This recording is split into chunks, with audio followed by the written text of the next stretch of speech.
Hola, bienvenidos al cuarto video sobre la historia de la Puglia. Hoy día vamos a hablar de la Puglia romana. Después de la batalla de Beneventum, antes conocida como Malaventum por los romanos del año 275, los romanos terminan consolidando su poder en toda esta zona, ¿no? Ya lo vimos, llegarán a conquistar Tarentum en el año 272 y Brundusium o Brundusium, como la llaman ellos, en el año 267. Otro dato importante es que hay un momento de semi-independencia de esta zona durante la Segunda Guerra Púnica, cuando las tropas de Aníbal, ¿no?, con sus elefantes, invaden la península itálica desde el norte, llegan a Canas, que está muy cerca de la actual Barletta, y tienen un enfrentamiento en donde vencen a los romanos en el año 216 a.C., ¿no? En esta ciudad Canas o Canae, ¿no?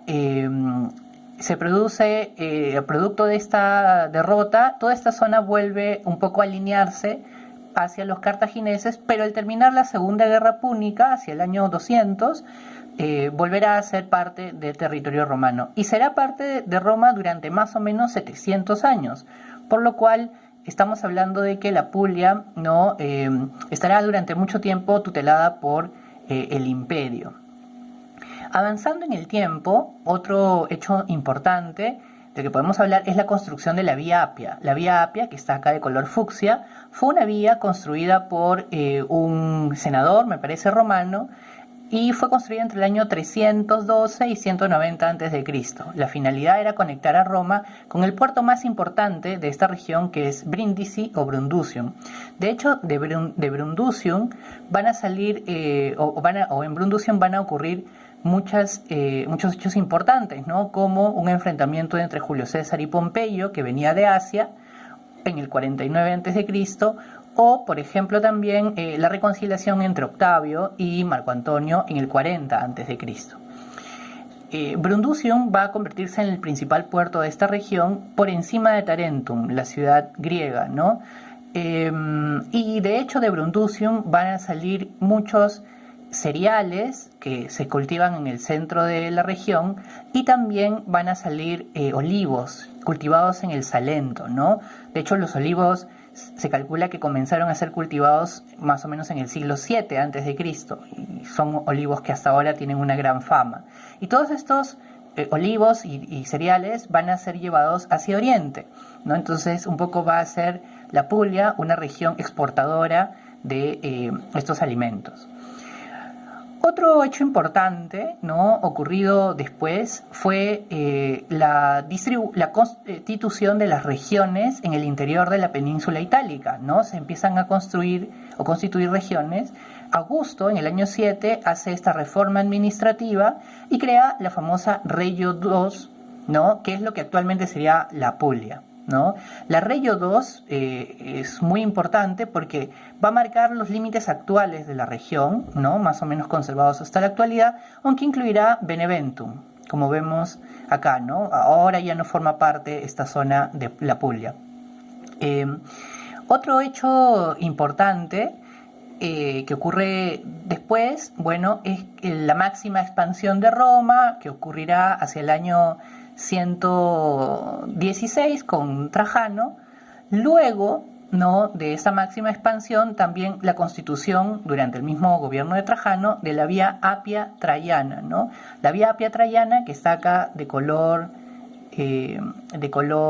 anaranjado, es una vía secundaria que también va a partir de Beneventum y que va a poner en el mapa a otras pequeñas ciudades o municipios, ¿no?, como por ejemplo Canusium, que era un asentamiento peusetio, ¿no?, muy antiguo, o Butonti, ¿no?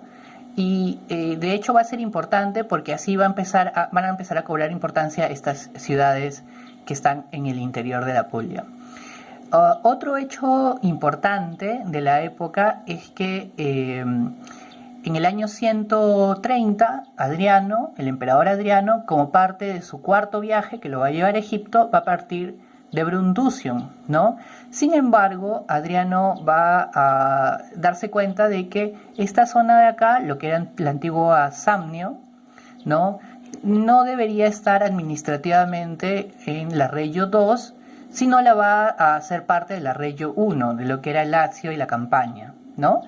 Con eso va más o menos a terminar de dar la estructura, ¿no? Y los límites actuales de la Puglia a la región. Muchas cosas van a ocurrir durante estos años y la Puglia va a mantenerse fiel a Roma. Por ejemplo, la crisis del siglo III, ¿no? Del imperio, la tetrarquía que divide en 4 secciones el imperio, ¿no? Para 2 Augustos y 2 César. Luego la división del imperio entre el imperio occidental y el imperio oriental, ¿no? En toda esta época, tal vez la única cosa importante que afecta a la región, obviamente Italia va a ser parte del imperio occidental, sea la reforma administrativa y territorial de Diocleciano en el año 305 después de Cristo, ¿no? En el año 305, Diocleciano, que es el que crea justamente la tetrarquía, ¿no? Va a llamar a la Regio 2 de Augusto como Apulia et Calabria, ¿no? Y la va a llamar Apulia por su nombre griego, ¿no? Yapigia, ¿no? ¿Se acuerdan estos pueblos que venían de la Iliria? Eran llamados yapigios. Entonces de ahí viene de Yapigia a Apulia, ¿no? Eso va a ocurrir en el 305, ¿no? Apulia et Calabria, y ahí se le va a dar el nombre con el que se conoce actualmente a esta zona, ¿no?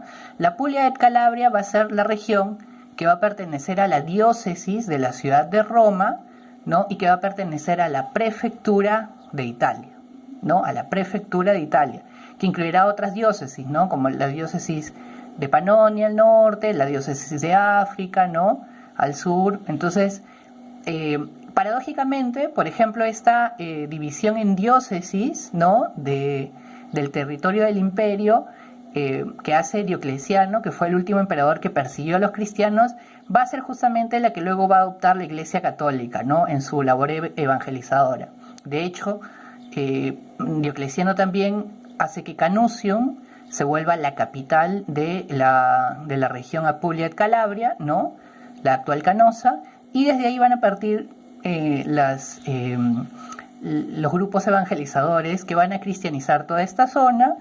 Bueno, todos recordarán que en el 313, más o menos unos 10 años después de esta reforma administrativa de Diocleciano, el imperio oficializa el cristianismo, ¿no? Y bueno, durante ya la época del Bajo Imperio, ¿no? Y la crisis imperial, la región va a seguir formando parte de Roma. De hecho, va a sobrevivir, ¿no? Al saqueo de Alarico de los ostrogodos en el año 410 de Roma, ¿no? Los ostrogodos van a pasar del norte, van a ir hacia el oeste de la península, no van a ir hacia el este, entonces no van a afectar esta región. Luego los vándalos, que también saquearán Roma en el 455, ¿no? No van a afectar esta región, van a atacar sobre todo el otro extremo de la punta, la Sicilia y Roma, ¿no? Pero no van a asolar esta zona, que va a estar relativamente tranquila, ¿no? Y finalmente, durante la deposición de Rómulo Augustulo, el último emperador, entre comillas, de Roma, en el 476, por el líder Odoacro, Erulo, ¿no? Parte del grupo de los Erulos. Bueno, con la deposición de Rómulo Augusto, ¿no? Toda esta región, como toda la Italia, ¿no? Y la Iliria, ¿no? Van a formar parte del reino Erulo, con lo que terminará el periodo romano de la zona. Muy bien, muchas gracias por atenderme en este video y nos vemos en el siguiente.